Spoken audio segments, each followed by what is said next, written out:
اس واسطے قرآن پڑھنا بھی ہے، قرآن تراویح میں سننا بھی ہے، سننا بھی ہے، اور 20 تراویح پوری پڑھنی ہے۔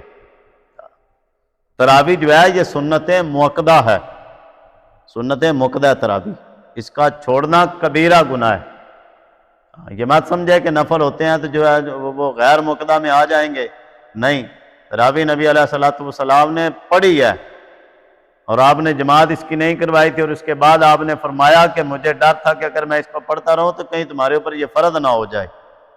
بہرحال تراویح چھوڑنی نہیں ہے، تراویح چھوڑنا گناہ ہے۔ ایک بات، دوسری بات، کچھ لوگ جو ہے وہ ایک غلط فہمی کا شکار ہیں، وہ کہتے ہیں جی اب رات کو تراویح نہیں پڑھی تو صبح روزہ نہیں رکھ سکتے، یہ مسئلہ غلط ہے۔ میں اس میں یہ ترغیب نہیں دے رہا کہ آپ تراویح چھوڑ دیں، تراویح پڑھنی ہے، روزہ فرض ہے، تراویح پڑھنا سنت مؤکدہ ہے، فرض اور ہے، سنت مؤکدہ اور ہے۔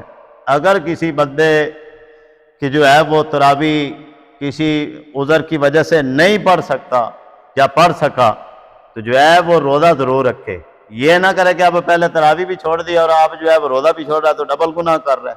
یہ مسئلہ بالکل غلط ہے کہ جس نے تراویح نہیں پڑھی تو جو ہے وہ روزہ نہیں رکھ سکتا، یہ بالکل غلط ہے۔ روزے کا الگ سے ثواب ہے، تراویح کا الگ سے ثواب ہے۔ روزہ فرض ہے، تراویح سنت مؤکدہ ہے۔